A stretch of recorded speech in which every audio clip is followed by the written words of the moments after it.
a young gentleman with a American flag T-shirt seen leaving in the minutes after Charlie Kirk was shot. So the type of gun, very important here, high-powered Mauser bolt action rifle, and you see, just to be 200 yards away and to fire with that kind of accuracy is another one of those clues in this that the investigator is going to look in to figure out who this person is. Was he trained? What was the motive behind this? This is all part of what they're trying to figure out this afternoon. There's still, I guess, so much to be known. We've talked about this certainly in our planning call, to be very careful about how we characterize this because there are so many unknowns.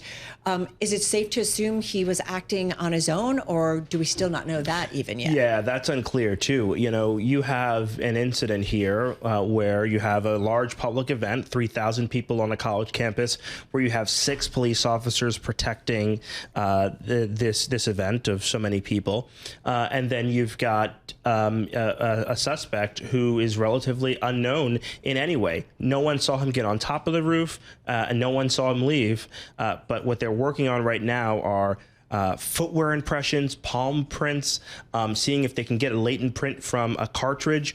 But that has to be linked to, fingerprints in a system, right? Like I worked for the city, so my fingerprints are in the system.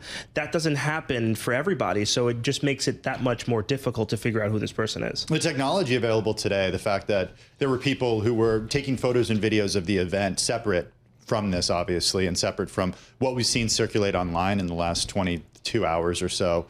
What technology are law enforcement officials able to use from civilians, from people who were there, and also closed circuit television? This is a college campus. These places are very heavily monitored.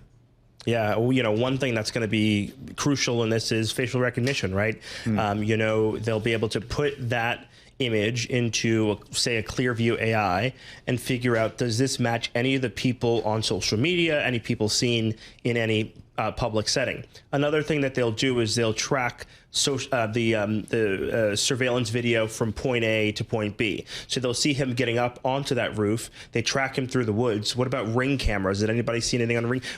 Did he drive there? I mean, Utah is very spaced out, so he'll have to have driven there likely, or was he dropped off? Did he use a credit card? At a gas station. These are all the things that investigators have to do in a case when it's not as clear cut. And this is about not as clear cut as it gets. One that's definitely going to be puzzling for an FBI office that's not as big as, say, the Denver, Colorado office, or here in New York, one of the smaller offices that just had its special agent in charge swapped out by the current FBI director.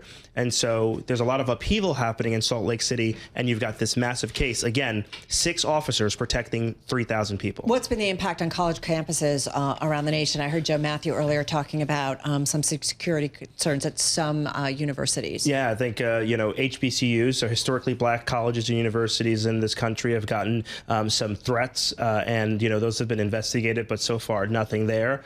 There was word of a scare at a university here in New York City, but that's been unconfirmed. So, it remains to be seen how you keep, you have to figure out how you're going to keep a campus full of students safe. But again, this is about much more than that. This is about political violence rearing its head again. We saw it in Minnesota months ago. We saw it in Pennsylvania, and now again happening in Utah, in a place where 3,000 people came to see Charlie Kirk, and if they didn't agree with him, they at least wanted to hear him debate. Yeah, not to mention the attack on President Trump's life last year in Butler, Pennsylvania. Miles, before we let you go, thinking about this from the perspective not just of security, but also from Kash Patel and the FBI and what we've heard from the FBI over the last day or so. Yesterday, we did hear something about subjects being questioned in custody. Nothing came of that. That's done. Right. One gentleman who was taken into custody, his family said he was a big supporter of Charlie Kirk, would never be involved in that. Another person was a local rabble-rouser who wasn't involved either.